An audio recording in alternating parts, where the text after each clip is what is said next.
Welcome back दोस्तों, स्वागत है अपने सत्य केतु डिफेंस एकेडमी के लाइव सेशन में। हमेशा की तरह आज भी हम लोग जो है कुछ इंपोर्टेंट क्वेश्चन जो है वो लेकर आए हैं, बराबर ना। तो आपको जो है स्क्रीन बोर्ड पे ये जो क्वेश्चन दिख रहा है उसका आंसर आपको लोगों को जो है वो बताना है। तो जल्दी से मुझे जो है वो कमेंट करके अपने इस क्वेश्चन का जो है जल्दी से आंसर मुझे भेजो। ओके, तो बिना किसी टाइम में देरी लगाए हुए हम लोग जो है क्वेश्चन को जल्दी से शेयर करते जा रहे हैं। और अपनी क्लास को जो है स्टार्ट करने से पहले आप लोग जो है जल्दी से अपनी क्लास को जो है वो शेयर भी कर दो। Okay, Yadav Jasol Singh Bhati, Dolaram Chaudhary, good morning, good afternoon आप सभी को मेरा। ठीक है, राम राम भाई। चलो ठीक है, आगे चलते हैं। Jasol Singh Bhati, okay, Dolaram, C answer आ रहा है, वेरी गुड। तो हम लोग जो है क्वेश्चन को सॉल्व कर रहे हैं। शुष्क सेब का मनुष्य में प्रकोप किस विटामिन की कमी के कारण होता है? तो जल्दी से बताओ भाई, ये तो क्वेश्चन बहुत अच्छा क्वेश्चन है। शुष्क सिकोब, ए राम राम देवी सिंह, @अभी, जय हिंद, जैन सिंह राठौड़, जय हिंद। अब मुझे जल्दी से इसका आंसर भेजो भाई, सभी जल्दी से आंसर भेजो। यादव, जय हिंद, देवबंश यादव, ओके, जय हिंद। जल्दी से भेजिए ये आंसर जो भेजा है इसका, जल्दी से मुझे जो है क्वेश्चन सेंड करो जल्दी से अपने। हाँ जी, जैन सिंह, दोलाराम, सी आंसर आ रहा है। ओके, आगे और भेजो। नमस्कार गजेंद्र सिंह भाटी, नमस्कार। जल्दी से भाई जो है वो शेयर जल्दी से भेजो भाई। शुष्क सेब जो होता है वो अपने शुष्क सेब जो होता है वो मनुष्य में प्रकोप किस विटामिन की कमी के कारण होता है? शुष्क सेब का मतलब होता है कि आपकी जो स्किन जो होती है वो एकदम जो है वो क्या हो जाती है, सूखी सूखी हो जाती है, पाउडर जैसा निकलने लगता है। तो प्यारे विद्यार्थियों, विटामिन ए नहीं होगा, ये देव सिंह @अभी, ए नहीं होगा, यहां पर विटामिन डी होगा, बी आंसर होगा। ये चीज ध्यान में रख लेना। विटामिन डी की कमी से जो है वो शुष्क सिकोप होता है। शुष्क सिकोप विटामिन डी की कमी से होता है, विटामिन ए की कमी से नहीं। ओके, चलो ठीक है, आगे चलते हैं। नेक्स्ट क्वेश्चन की तरफ चलेंगे हम लोग।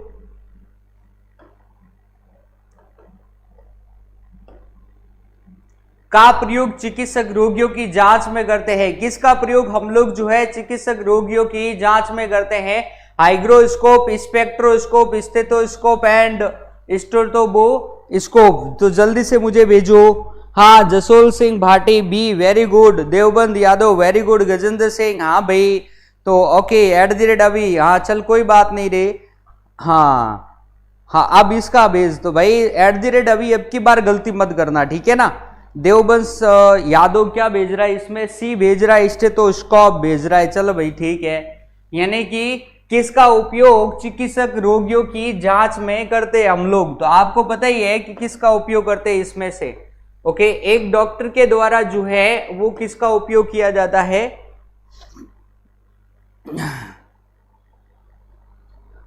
ठीक है, बहुत अच्छा, वेरी गुड।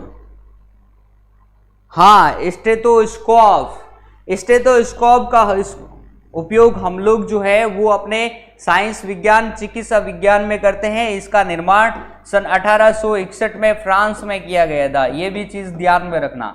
ओके, फ्रांस में। तो स्टेथोस्कोप का उपयोग हम लोग जो है चिकित्सा रोगियों की जांच में करते हैं। इस स्टेथोस्कोप के द्वारा हम लोग जो है हृदय की ध्वनि को सुनते हैं, यानी कि धड़कन को सुनते हैं, धड़कन को सुनते हैं। तो अपने एग्जाम में क्वेश्चन ये भी आता है कि हृदय की धड़कन को किसके द्वारा सुना जाता है?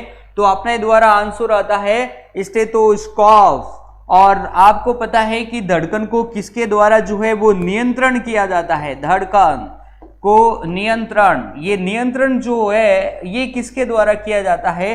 तो हम लोग कहते हैं कि ये किसके द्वारा होगा? पेस मेकर के द्वारा होगा। पेस मेकर, यानी पेस मेकर क्या काम करता है, हृदय की धड़कन को कंट्रोल करता है। और हृदय की धड़कन को हम लोग किसके द्वारा सुनते हैं, तो स्टेथोस्कोप के द्वारा सुनते हैं। ओके, लूनाराम जानी, हाँ भाई, M K Yadav, C answer Dolaram Chaudhary, stethoscope, हाँ जी वेरी गुड, ठीक है ना। हाइग्रोस्कोप नहीं होता है। अब ये हाइग्रो जो वर्ड जो होता है वो अपनी आर्द्रता से संबंधित है, स्पेक्ट्रो अपनी तरंग से संबंधित होता है ये चीज, और स्टेथोस्कोप जो होता है वो अपने हार्ट से संबंधित होता है, यानी कि धड़कन को हम लोग जो है सुनते हैं, बराबर ना। ओके प्यारे विद्यार्थियों, आगे चलते हैं हम लोग नेक्स्ट क्वेश्चन की तरफ चलते हैं। अगला क्वेश्चन अपना इस प्रकार से, श्वसन में ऑक्सीजन की कितनी मात्रा छोड़ते हैं हम लोग। ओके, बहुत अच्छा क्वेश्चन है कि ऑक्सीजन की कितनी मात्रा को हम लोग जो है छोड़ते हैं।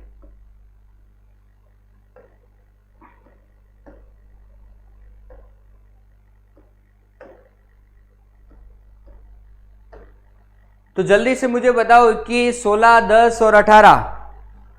जय हिंद साहिल वर्मा, जय हिंद भाई। Dolaram 60%, B. Jasol Singh Bhati B, very good. Devi Singh Rathore, बहुत अच्छा।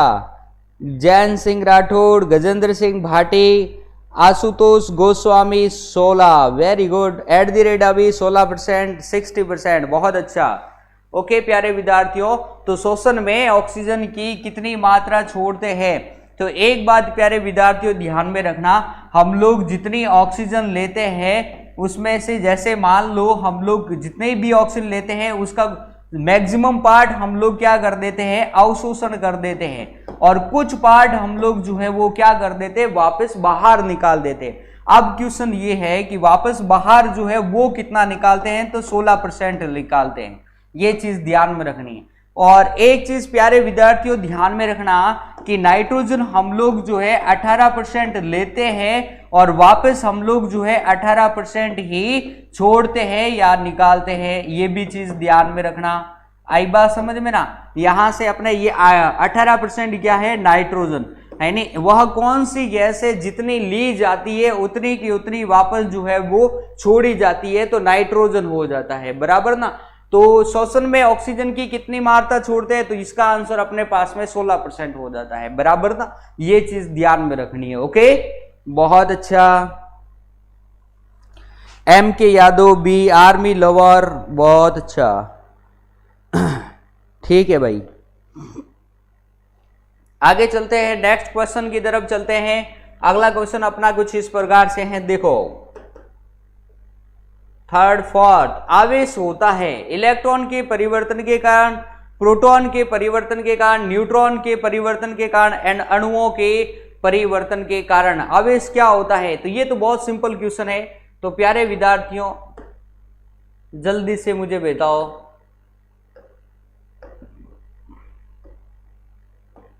आवेश होता है इलेक्ट्रॉन के परिवर्तन के कारण या प्रोटॉन के परिवर्तन के कारण या न्यूट्रॉन या अणुओं के परिवर्तन के कारण। Dolaram, Gajendra Singh, very good. Jasol Singh, Lunaram, Devbansh, Sahil Verma, Pappu Osian, army lover, Jasol Singh, Jain Singh, Vikas Yadav, बहुत अच्छा भाई। सबका आंसर ये आ रहा है, बहुत अच्छा है। इलेक्ट्रॉन के, सीधी सी बात है कि इलेक्ट्रॉन के परिवर्तन के कारण ही आवेश होता है, ये तो बात सभी को पता है, ठीक है ना। तो इलेक्ट्रॉन, विद्युत धारा किसके कारण चलती है, तो इलेक्ट्रॉन के कारण, ये चीज भी ध्यान में रखना है। सबसे पहले इलेक्ट्रॉनों का जो है वो क्या होता है, प्रवाह होता है, बराबर। आगे चलते हैं, नेक्स्ट क्वेश्चन की तरफ चलते हैं। अगला क्वेश्चन कुछ इस प्रकार से है, देखो ये सिंपल था क्वेश्चन। चट्टानों की आयु को ज्ञात करने के लिए रेडियो एक्टिव आयु अंकन में किस समस्थानिक का उपयोग किया जाता है। तो जल्दी से मुझे बताइए, ये भी बहुत सिंपल क्वेश्चन है, हमने जो है इस क्वेश्चन को भी जो है कई बार किया है। तो मुझे जल्दी से इसका आंसर सेंड करो और इसका नाम भी लिखकर भेजना, ठीक है ना। समस्थानिक प्लस समस्थानिक का नाम, ओके। कार्बन डेटिंग विधि में हम लोग जो है किसके समस्थानी का प्रयोग करते हैं और उस समस्थानी का नाम भी लिखकर भेजो, जल्दी से भेजो।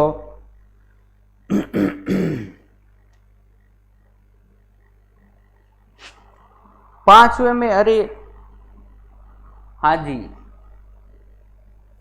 तो जल्दी से मुझे, हाँ वेरी गुड, बहुत अच्छा, हाथी सिंह सोलंकी वेरी गुड। ए आशुतोष गोस्वामी सबसे पहले यादव का या है आंसर। डोलाराम चौधरी बहुत अच्छा। @ अभी साहिल वर्मा, जैन सिंह, पप्पू ओशन, गजेंद्र सिंह, MK यादव, @ अभी देवी सिंह, हाथी सिंह वेरी गुड। आप सभी का आंसर जो है बिल्कुल सही आ रहा है, लेकिन मेरा क्वेश्चन ये है कि अब देखो यूरेनियम का उपयोग तो हम लोग चट्टानों की आयु के लिए फाइंड आउट करते हैं, लेकिन उस यूरेनियम का नाम भी जो है मुझे लिखकर भेजो।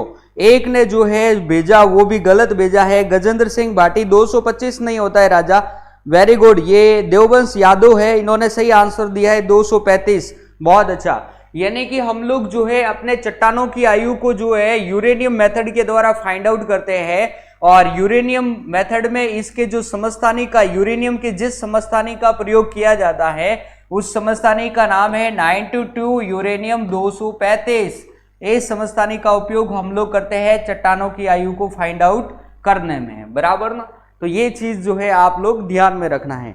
हाँ जी, 239 नहीं होता है, Dolaram Chaudhary okay very good, अब सही आंसर आ रहा है, ठीक है भाई, आगे चलते हैं।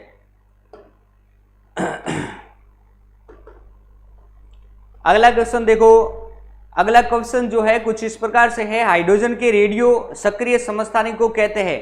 बहुत अच्छा क्वेश्चन है, और मैंने आपको ये पर्टिकुलर जो है कई बार आपको बता रखा है मैंने, स्पेशली ये जब मैं करवाता हूं तो नोट लिखवा करके आपकी कॉपी में जो है वो मैं लिखवाता हूं, बराबर ना। जब भी मैं आपको ये क्वेश्चन करवाता हूं उसमें नोट लिख करके ये क्वेश्चन करवाता हूं। तो जल्दी से मुझे इसका आंसर भेजो।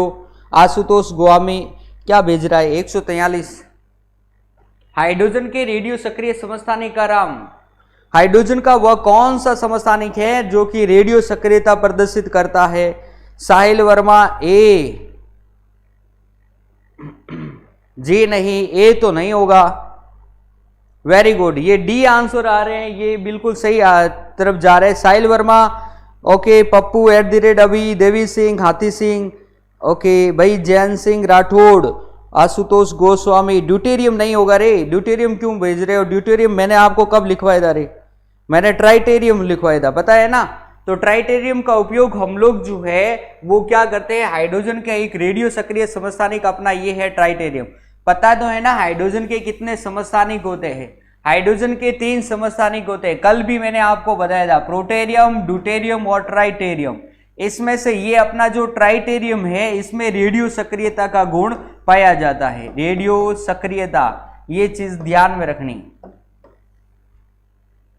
ठीक है। Okay, MK Yadav very good, @ अभी बहुत अच्छा। गोदारा वेरी गुड, ठीक है, आगे चलते हैं, नेक्स्ट क्वेश्चन की तरफ चलते हैं। अगला जो अपना क्वेश्चन है कुछ इस प्रकार से है, देखो, आवेश का मात्रक है। आवेश का क्या मात्रक है? बस ये सिंपल क्वेश्चन है बिल्कुल। आवेश का मात्रक क्या है? कूलाम, फेराडे, न्यूटन और एम्पियर।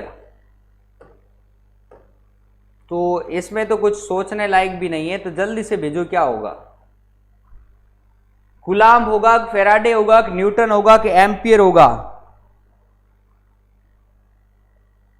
PDT, हाँ जी आशुतोष गोस्वामी बहुत सही बात है, प्रोटेरियम, ड्यूटेरियम और ट्राइटेरियम। देव सिंह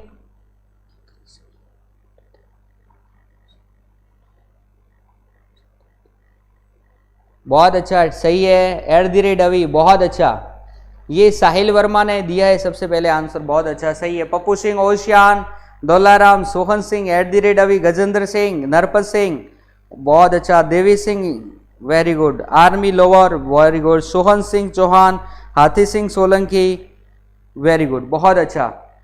तो प्यारे विद्यार्थियों, यहां से जो अपना ये तो बहुत सिंपल क्वेश्चन है कि आवेश का मात्रक क्या होता है, तो कूलाम होता है, बराबर ना। एम्पियर जो है वो किसका मात्रक होता है, तो विद्युत धारा का मात्रक होता है, ये भी सबको पता है, विद्युत धारा। राइट है। न्यूटन जो है वो किसका मात्रक होता है, तो बल का मात्रक होता है। बल, ये चीज ध्यान में रखनी है। ओके, तो बल का मात्रक क्या होता है, वो अपने न्यूटन होता है। एम्पियर जो है विद्युत धारा का मात्रक होता है। और इसमें ये चीज भी ध्यान में रखना है, 1 मिली एम्पियर बराबर क्या होता है, तो 1 मिली एम्पियर बराबर होता है 10⁻³ एम्पियर।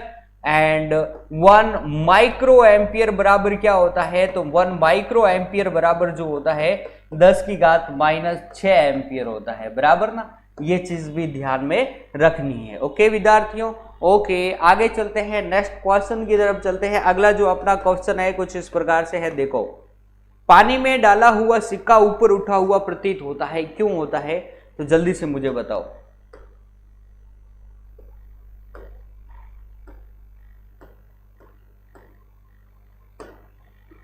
पानी में डाला हुआ सिक्का जो है क्यों ऊपर होता है, जल्दी से कमेंट बॉक्स में आंसर भेजो। प्रकाश का परावर्तन, विवर्तन, अपवर्तन और इनमें से कोई नहीं, क्या होगा रे, बल का।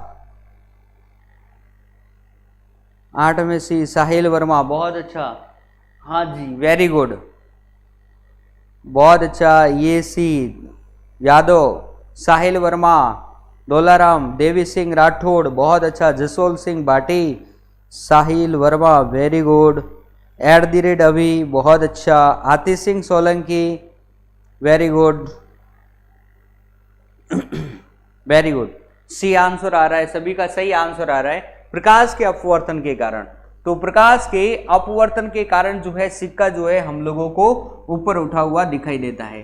तो ये अपवर्तन क्या होता है देख लो एक बार। आपको पता है मैंने ये करवाया था आपको, ये अपना क्या है, वाटर है। और पानी वाला जो माध्यम है ये अपना माध्यम कौन सा है, सघन माध्यम। और ये अपना कौन सा होता है, विरल माध्यम है, वायु वाला, ठीक है, वायु वाला। ओके, अब देखो, जब प्रकाश की किरण जो है वो अपने विरल माध्यम से सघन माध्यम में आती है, तो प्रकाश की किरण जो है वो माध्यम की सतह पर क्या हो जाती है, मुड़ जाती है। तो प्रकाश की किरण का अपने एक माध्यम से दूसरे माध्यम में प्रवेश करने पर माध्यम की सतह पर मुड़ने की घटना को हम लोग क्या बोलते हैं, अपवर्तन कहते हैं। और इसी अपवर्तन के कारण जो है पेंदे में रखा हुआ सिक्का, मछली, ये सारा पेंदा खुद, ये सब जो है ऊपर उठा हुआ प्रतीत होता है, बराबर। चलो ठीक है, बहुत अच्छा।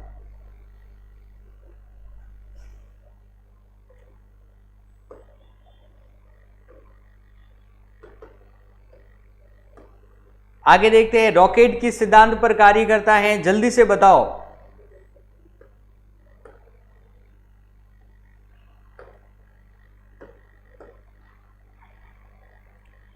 जल्दी से बताओ, रॉकेट जो है किस सिद्धांत पर कार्य करेगा। ये भी बिल्कुल सिंपल क्वेश्चन है,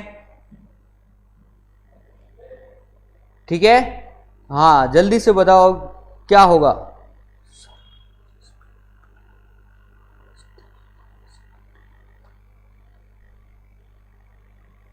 बहुत अच्छा, Hathi Singh Solanki, very good. Gajendra Singh, army lower, Sahil Verma, Dolaram, very good. आप सभी का आंसर एकदम सही है, आर्मी लोअर, वेरी गुड, बहुत अच्छा। हाजी जसोल सिंह भाटी, न्यूटन का 3rd लॉ, वेरी गुड, बहुत अच्छा। मोशन, क्रिया प्रतिक्रिया का नियम, बहुत अच्छा, न्यूटन का 3य नियम। और इस 3य नियम को हम लोग, इसका उपनाम हम लोग क्या देखते हैं कि क्रिया प्रतिक्रिया का नियम, क्रिया प्रतिक्रिया का नियम, न्यूटन के गति का 3रा नियम, प्रतिक्रिया का नियम, क्रिया प्रतिक्रिया का नियम। और यह नियम क्या कहता है, यदि किसी वस्तु पर कोई फोर्स या बल लगाया जाता है तो उस वस्तु के द्वारा उतना ही बल विपरीत दिशा में लगाया जाता है। आई बात समझ में ना, यही अपना क्या है, न्यूटन के गति का अपना 3य नियम है, 3rd नियम। और इसी नियम पर जो है वो अपने रॉकेट जो है सिद्धांत जो है कार्य करता है, बराबर ना, ये चीज ध्यान में रखनी है। ओके आगे चलते हैं नेक्स्ट क्वेश्चन की तरफ। अगला जो अपना क्वेश्चन है कुछ इस प्रकार से है, देखो 10 नंबर, सूर्य सोलर सिस्टम का कितना अनुपात रखता है। तो जल्दी से मुझे ये बताओ। ये अपने होमवर्क में है, कल आप जो है होमवर्क में अपने जो है करके आना है। नेक्स्ट 11 नंबर देखो, निम्न में से किसमें सर्वोच्च विशिष्ट ऊष्मा का मान होता है? कांच, तांबा, शीशा व जल। तो जल्दी से मुझे इस क्वेश्चन का आंसर भेजो, क्या होगा? निम्न में से किसमें सर्वोच्च विशिष्ट ऊष्मा का मान होता है?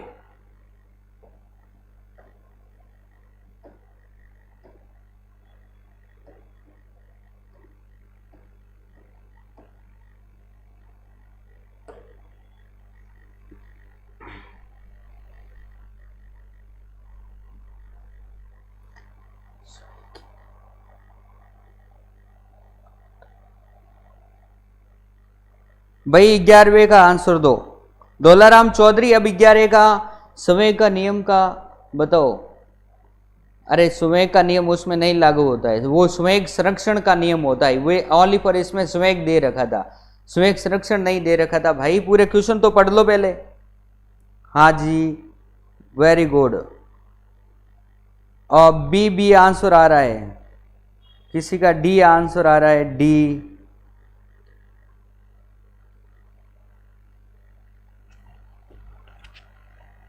विशिष्ट ऊष्मा का मान जो होता है वो सबसे अधिक किसमें होता है?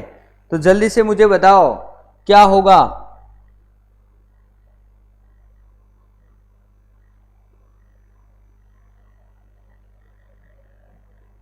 गणेश सिंह, नरपत गोदारा, वेरी गुड, बहुत अच्छा।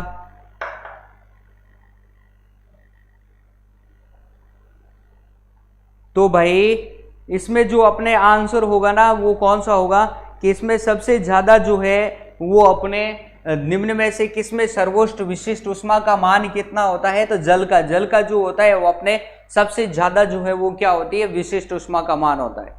ये चीज ध्यान में रख लेना, इनसे सभी से जो है अपने जल का जो है सर्वाधिक विशिष्ट ऊष्मा का मान होता है। ओके, लगभग सभी ने जो है आंसर एकदम सही आंसर दिए हैं। नेक्स्ट चलते हैं अपने, निम्नलिखित में से किस प्रकाशिक घटना के कारण हीरे जो है वो जगमगाते हैं और आकर्षक होते हैं? ये तो आप सभी को पता होगा, उच्चतम अपवर्तन, बहुलिक आंतरिक परावर्तन या बहुलिक पृष्ठ परावर्तन या 100% संचरण। तो ये क्या होगा? 12वां नंबर जो क्वेश्चन है इसको मैं होमवर्क में देता हूं। ये बहुत सिंपल क्वेश्चन है, आप थोड़ा सा जो है लॉजिक लगाकर करोगे तो कर दोगे, ठीक है। आगे 13 नंबर, वायुमंडल की ऊपरी परत द्वारा किस प्रकार के विकिरणों का अवशोषण किया जाता है? तो ये इस क्वेश्चन का आंसर मुझे बताओ कि वायुमंडल की ऊपरी परत के द्वारा किस प्रकार के विकिरणों का अवशोषण किया जाता है? यानी रेडियो तरंगे, अवरक्त या दृश्य या पैराबैंगनी किरणें। तो जल्दी से मुझे बताओ वे कौन सी किरणें हैं?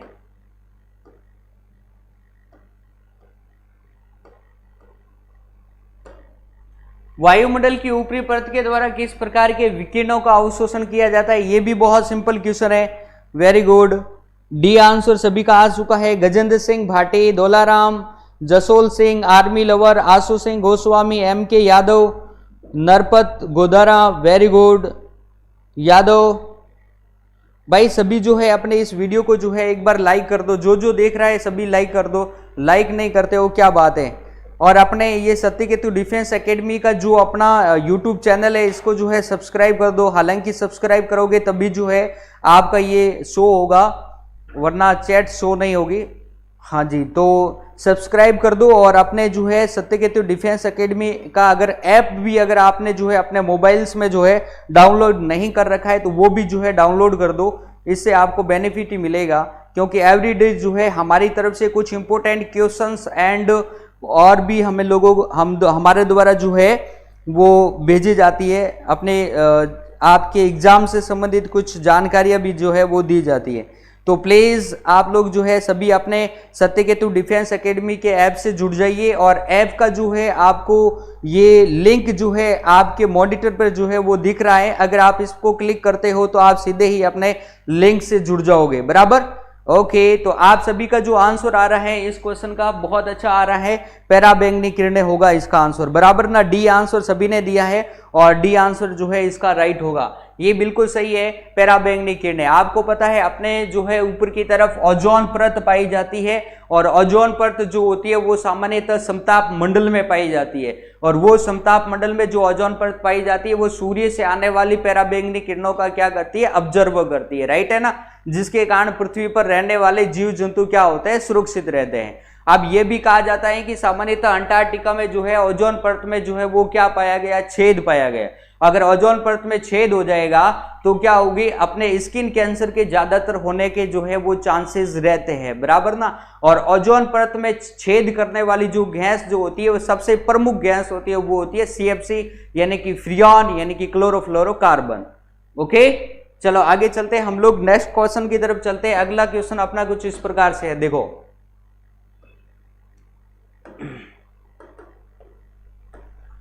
सूर्य की उष्मा पृथ्वी पर कैसे पहुंचती है। तो भाई सूर्य की जो अपने उष्मा होती है ना वो अपने किसके द्वारा पहुंचती है, मतलब कि उष्मा की कौन सी विधि के द्वारा पहुंचती है। आपको पता है उष्मा की जो है वो 3 विधियां होती है, एक होती है चालन, एक होती है विकिरण और एक होती है संवहन। चालन, विकिरण एंड संवहन, इन तीनों में से किसी एक विधि के द्वारा जो है वो सूर्य की उष्मा जो है अपने पृथ्वी पर पहुंचती है, और वो विधि कौन सी है, तो विकिरण विधि, बराबर ना। चालन विधि जो होती है वो सामान्यतः किसमें पाई जाती है, ठोसों में पाई जाती है, और संवहन जो मेथड होता है वो सामान्यतः ध्रुवों तथा गैसों में पाया जाता है। ये चीज जो है वो ध्यान में रखनी है, बराबर।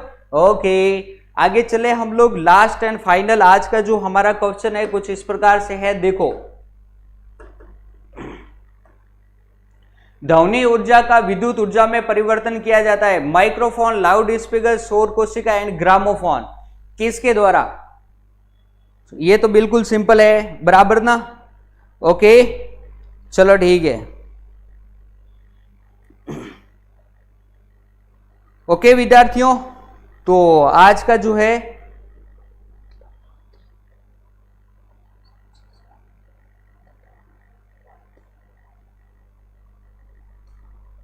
Radiation, very good, okay okay, A number, very good, A microphone, हाँ जी, अरे ये तो बिल्कुल सिंपल है।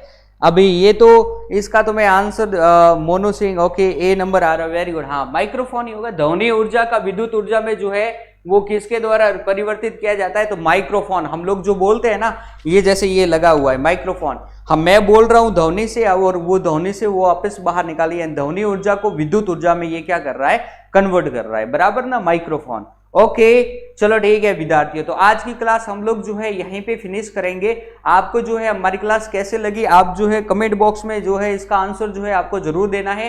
क्लास को जो है लाइक एंड शेयर भी करना है। अपने सत्यकेतु डिफेंस एकेडमी को जो अपने ऐप है उस ऐप से जुड़ जाइए, और अपने यूट्यूब चैनल से भी जो है वो जुड़ जाइए। ओके प्यारे विद्यार्थियों, तो कल फिर मैं आपसे जो है कुछ इंपॉर्टेंट क्वेश्चनों के साथ में मिलूंगा।